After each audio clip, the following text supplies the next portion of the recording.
Hey, welcome. Thanks for joining me. Feels like a Monday, but I guess it's not, right? Tuesday the 30th of May. Yeah. All right. Anyway, folks, strap in. We got a wild ride through the world of government propaganda. So today, we're going to talk about Raphael. He's a social media influencer turned paid propagandist. It's like seeing your dad twerk at a family gathering. Unforgettable and slightly traumatizing. Now, Raphael spends his days posting pro-government content and throwing around the catchy hashtags. Yeah. It's like a sad game of Twitter charades. But hey, he's got a strategy. Tweet in moderation or he risks getting blocked. It's like guerrilla warfare, but with emojis instead of guns. Brave soldier. But get this, Raphael doesn't even support the government. Yeah. He's just a reluctant salesman pushing a product. He wouldn't touch with a 10-foot pole. It's like he's being paid to promote hair growth when he's as bald as a bowling ball, right? Fake it till you make it. And let's not forget the paycheck. Raphael, he's raking in a whopping $10 a month for this propaganda. Oh yeah, we're talking about Venezuela. That's why they can pay someone $10 a month to tweet things. With that kind of money, he can treat himself to maybe some gourmet ramen, right? He's living the high life. But here's the kicker. Government propaganda, it's all about suppressing free speech, controlling public opinion. It's smoke and mirrors, folks. That's all it is. So the next time you see a hashtag trending, remind yourself that behind the scenes, there's folks like Raphael tweeting for their supper. They're the unsung heroes of the fake news era, making a buck while the truth takes a back seat. So here's to a world where influencers get paid for spreading truth and justice, not government-sanctioned fibs. Until then, keep your tweets honest, your hashtags pure, and remember, propaganda pays, but truth is priceless. My name's Tom Coffey. This is the Coffee Nuance Show, best censored commentary and news show live right now. Flame on.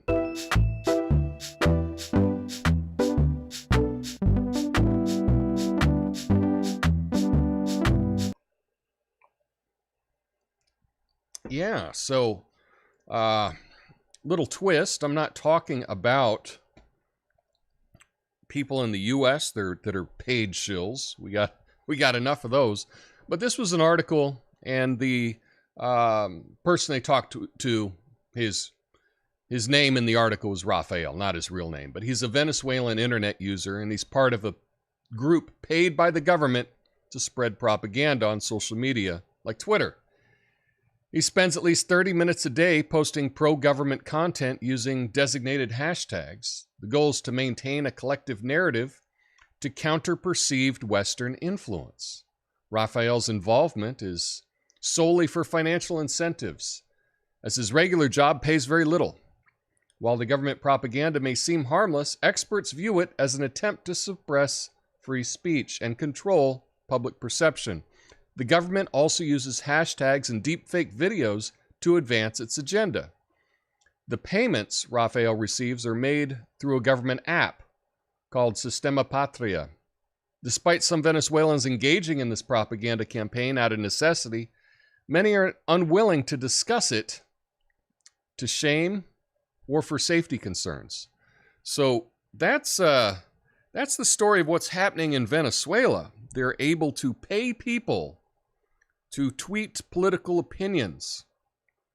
And I guess what the question is what can we do about this? Now, I think that if you are a paid lobbyist, right? If you're a paid tweeter, essentially that's being a paid lobbyist. And I think that there should be some kind of transparency if you were being paid by someone, if you were presenting a public opinion about that particular topic. So If you are, let's say, a former Surgeon General that is currently being paid by a big pharmaceutical company, if you're to go on CNN or Fox News or something like that, and they just introduce you as former Surgeon General, but they don't mention that you're currently on the board of Pfizer, that's an issue. That's an issue. And I bring it back to this example in Venezuela because we can see that clearly, right? These people are being paid to push a message. And I think that we would all agree that, I don't know, that's kind of BS. What about here in the U.S.? Are people being paid to tweet? Are people being paid to promote a particular political agenda? I think we know the answer to that, you know? And I do think that there should be some transparency with that. So if you are accepting money from, let's say, the RNC or the DNC as a blogger, and you're tweeting, somewhere in your description of your bio, you should say that you're a paid shill for this organization. Absolutely. And if we're not going to have those regulations, and I don't think that regulation is always the right solution to everything, but I want to come up with some ideas on what we can do to identify people that are paid shills. How can we identify paid shills? Should there be a website where it lists prominent people on Twitter, prominent people on YouTube, and exactly who's paying them? Because I don't think that that exists right now. I think that it may exist for particular sides, but I don't think across the board that anything like this exists. And I think that that would be an important tool. So you can decide if you see someone pushing a narrative online, you could leave a little comment just like, oh, I see you're being paid monthly by the Koch brothers, for example, or I understand you're taking checks from, George Soros, whatever it happens to be. But there should be some kind of public record for all this kind of stuff. I know that Instagram influencers, if they're shilling a product, if they're advertising something, they have to put it in like hashtag ad, hashtag advertisement, something like that. Why don't they have to do that when they're talking about politics? If you're being paid for political opinions, you should probably disclose that as well. That's just my take. We got a couple stories to get to today.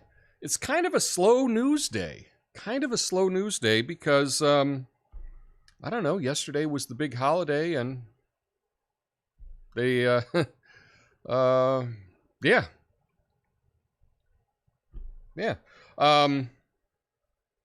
So there wasn't a whole lot of news that I was interested in. That's one of the things is I try to only do stories that I find interesting.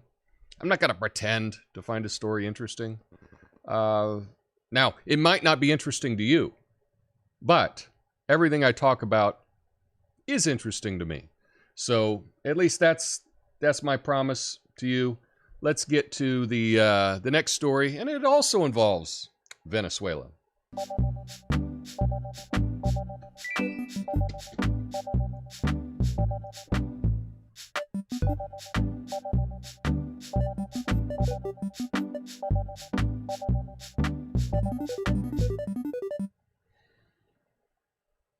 Yeah, Lula and Maduro.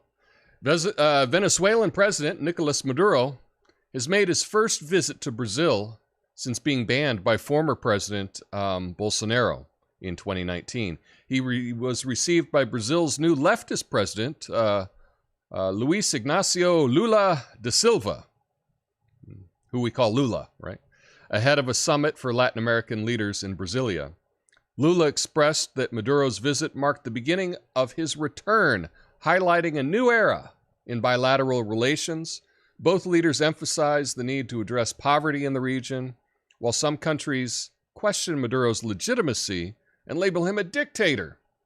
I wonder who's saying that. Lula criticized U.S. sanctions on Venezuela, calling the narrative of authoritarianism constructed and sanctions unjustified. Lula's critics argue that he overlooks Maduro's human rights violations and lack of free and fair elections. Maduro used the visit to call for lifting the U.S. sanctions, seeking support from some South American nations. Venezuela has been a political and humanitarian crisis, resulting in millions of people fleeing the country due to hyperinflation, power cuts, and shortages for essential supplies. So, yeah, like in the monologue today, I talked about a guy who was getting paid $10 a month in Venezuela to tweet propaganda. That's how bad the economy is down there. And the reason that it is so bad is the sanctions that have been placed on it by the United States. I think, in my opinion, it's cruel, the sanctions that are placed on Venezuela. They actually have the world's largest oil supplies. And apparently they didn't want to just give those to American companies and stuff. So coincidentally, we have a bunch of sanctions on them. It's probably just a coincidence. But I think that this is really a step forward to have Venezuela have more connections with other Latin American countries. They are no longer kowtowing to the whims of the Biden administration and are actually looking to help out their fellow South American. I know that Colombia has resumed its relationship with Venezuela. Now Brazil doing so as well. I think this is a really positive step for the people of Venezuela. I guess not long-term good for U.S. coups in Venezuela, I guess is who this doesn't help, right? I guess it's against the CIA. I don't know. It's hard exactly to tell because they're not exactly sharing what their goal is. But I think that this is really a positive step, and it's going to have an influence on the number of people that are trying to cross the border into the U.S. You know, the reason that so many young Venezuelan men are leaving there and coming to the U.S. is to make money and send it home to their families. And so if you can make things a little bit better in their home country, less will be leaving. So that's a good thing all around. I would like to see some perspective in the U.S. press to tell me what I'm supposed to think about this, because I haven't been told what I'm supposed to think about this so far. I think it's a good thing, but you know, perhaps maybe Meet the Press will come in next weekend and tell me how I'm wrong about this and that it's totally pro-dictator or something. I don't know. Do you have any thoughts on this? Let me know in the comments. And yeah, let's get to what's happening in California with State Farm.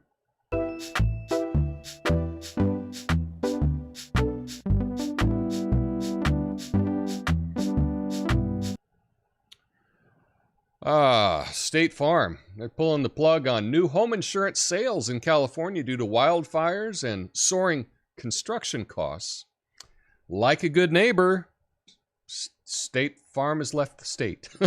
They're out. They're gone.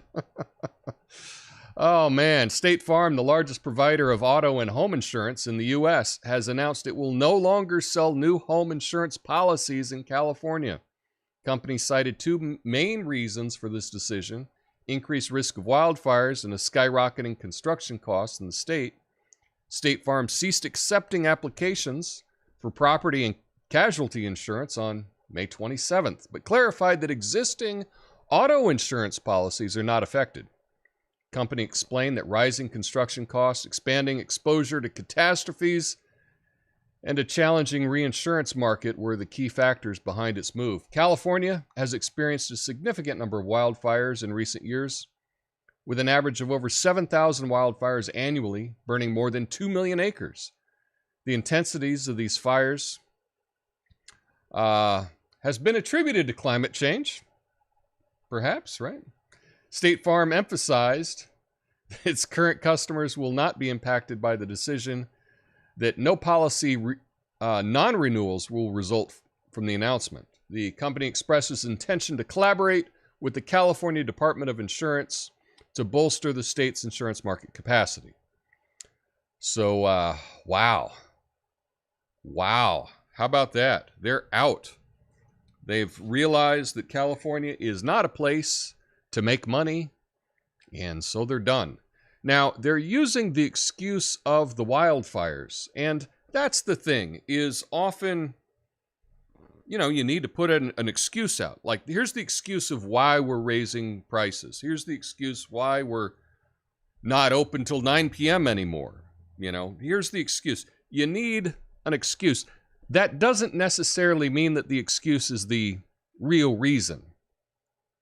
I don't know what the real reason is for State Farm doing this. I assume that they're not making as much money.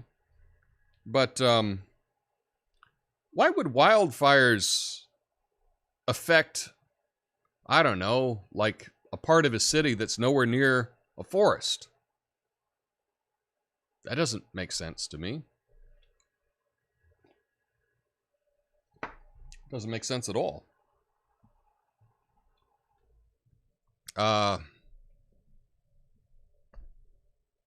You think you can always count on insurance, right?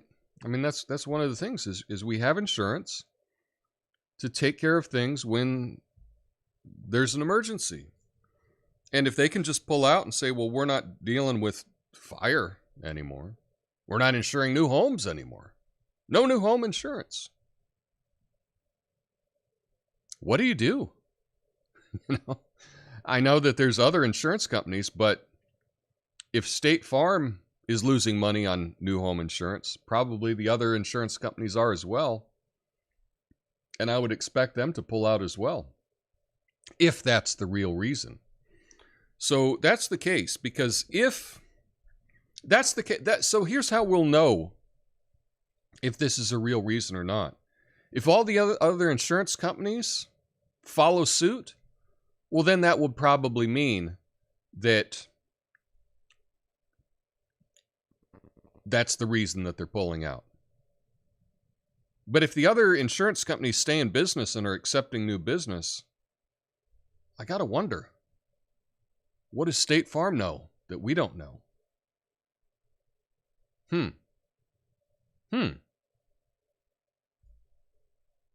I don't know. Perhaps they're expecting some other kind of fire to happen in California. I have no idea. But let me know in the comments, and I will be going through all of your comments in the after show today. So stick around for that. But yeah, we got some even more good news, right?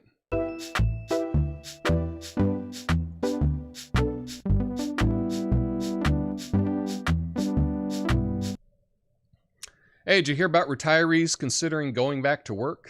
I mean, they finally got a taste of sweet freedom of retirement, only to realize they're actually playing an extended game of, let's pretend we can afford health care.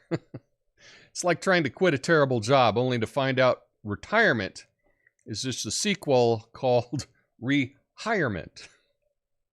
I can't help it, folks. I can't help it. Hey, who needs a beach vacation when you can spend your golden years getting stuck in rush hour traffic? Retirement. It's the ultimate oops, just kidding moment. So this is not good news. And sorry for laughing about it, but approximately 1 in 6 retired Americans are considering returning to work, according to a new study. Main reasons cited to unretire include personal reasons, need for more money, and boredom. Number of older adults in the workforce has been steadily increasing, with a projected growth in the workforce participation rate for adults aged 65 to 74 and those age 75 or older. Wow. So more and more people, for various reasons, but one of the biggest reasons, according to this study, was they just didn't have enough money. Inflation was too big, and they can't afford retirement anymore. That's kind of scary. And when we look at, this debt ceiling thing that just went down, that's not going to stop inflation at all. In fact, if you've taken Economics 101, which I guess 98% of Americans have not taken, if they just continue to print and print and print, that means your US dollar will be worth less and less and less. And things will be more and more expensive. So, what's your plan? Is your plan to work till you're 90? It's kind of depressing. But I did think that it was important. 1 in 6. That's a lot. That's a big number of people that are returning to the workforce. So I don't know. And I don't know what jobs are going to be available in the near future, with AI and robots and automation taking over so many things. You can't even be a Walmart greeter here in Portland because Walmart packed up and they're gone. Right? So, yeah, tough. And retail places just seem to be closing left and right, at least in this city. So I'm not sure what kind of jobs are going to be available to people that decide to unretire. I don't know. But speaking of coming back, at least we got a little bit of good news today.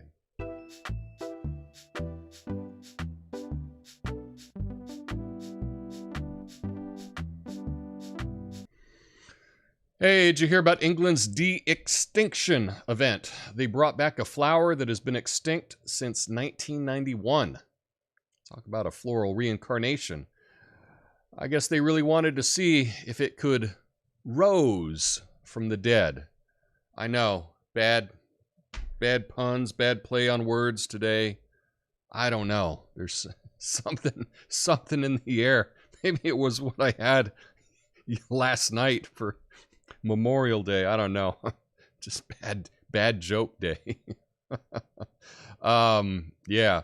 So anyway, the English media is all excited about the first de-extinction event where a unique yellow wildflower named the York groundsel, which had been extinct since 91, was brought back to life. And a few seeds from 3 potted specimens were found on a windowsill at the University of York and were stored in Millennium Seed Bank.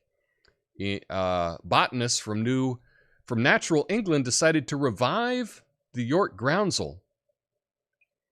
As the seeds were approaching the end of their lifespan, they constructed a plastic greenhouse at the Rare British Plants Nursery in Wales, and almost all of the 100 seeds germinated successfully. The offspring of the plants inherited the genes of the original survivors and numbered in the thousands after 3 decades of being extinct. So this was a vital species responsible for pollination and nectar in the area. It was unique to York and is adapted to urban environments.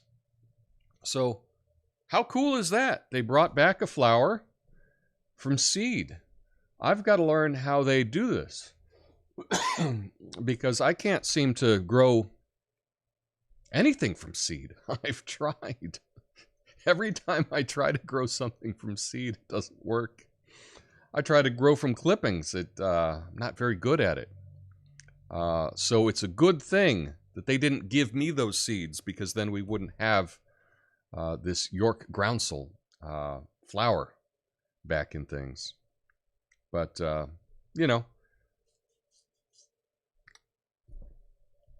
think it's kind of inspiring. I think that they'll be bringing back some more things. Hopefully not some Jurassic Park where they they bring back T-Rex or something that wreaks havoc on everybody. But it looks more and more like messing around with old DNA and things like that. That more and more seems possible than it did even a couple of years ago. So I think this is exciting times. Anyway, that's the show for you today. Stick around in the after show. I'll go through all your comments. I appreciate it. You made it this far. Hit the like button for this show, even if the show was kind of blah. I get it. I don't know. Slow news day. not a whole lot that was grabbing me. But hit the like button, share it, leave a comment. I appreciate it. And stick around for the after show. I'll be back tomorrow. It's a Wednesday, a big idea Wednesday, and I'm going to talk about an idea with you that I think you're going to be interested in. So that'll be real cool. But stick around for the after show. I'll see you there. Peace.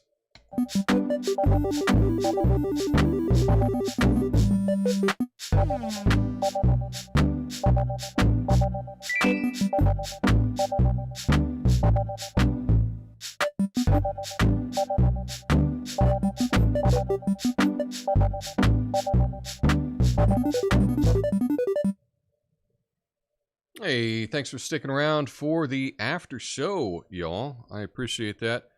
Not a whole lot happening today. But let's check out. Erie Ferry's checking in. Miranda's here. Nice. Rumble won't let me leave a message, so I'm back today. Again, I gotta... What the heck is happening with Rumble? Okay, we're live on Rumble. Yeah. Not sure what's going on with there. So I will be checking that out. But I do appreciate that I do have 3 likes right now on Rumble. So that's cool, because I think that's matching YouTube. Massive show today. But all right, nobody's watching live, but if you are watching the replay, do me a favor, hit the like button. It means a lot to me. I would appreciate that. Can anyone tell me about Tom's background stuff, the plant, the mask, the fence? This is all just silly stuff, Fred. It's just silly.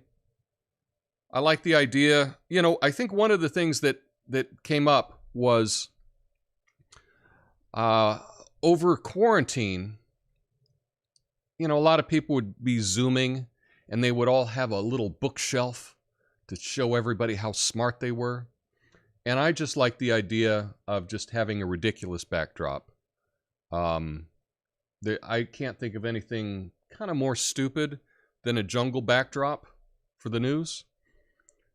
But why are we limiting ourselves? Why does every news set have to look the same? Why does every interview, when someone is on a Zoom call or a video chat, why is it always the same? They're sitting in an office, they got a little bookshelf behind them, they got a couple knickknacks. I don't know. I just wanted to challenge that with some ridiculousness, but that's about it. Yes, there should be total transparency. Clearly, there should be at least that.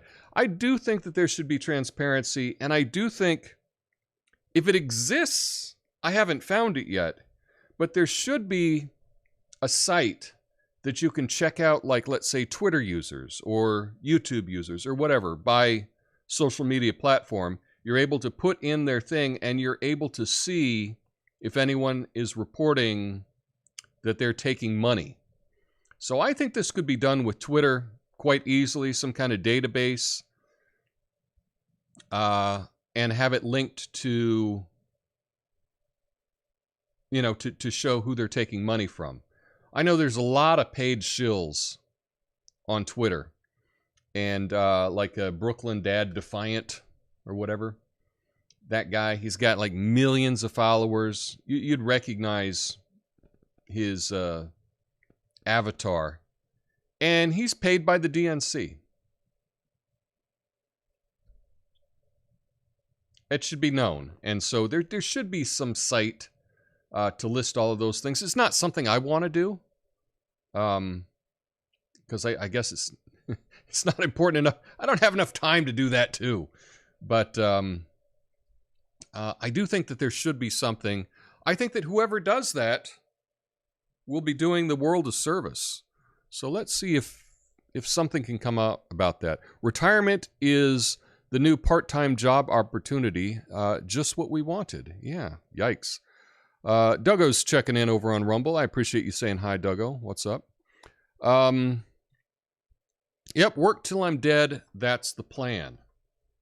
That's not a great plan. Not a great plan.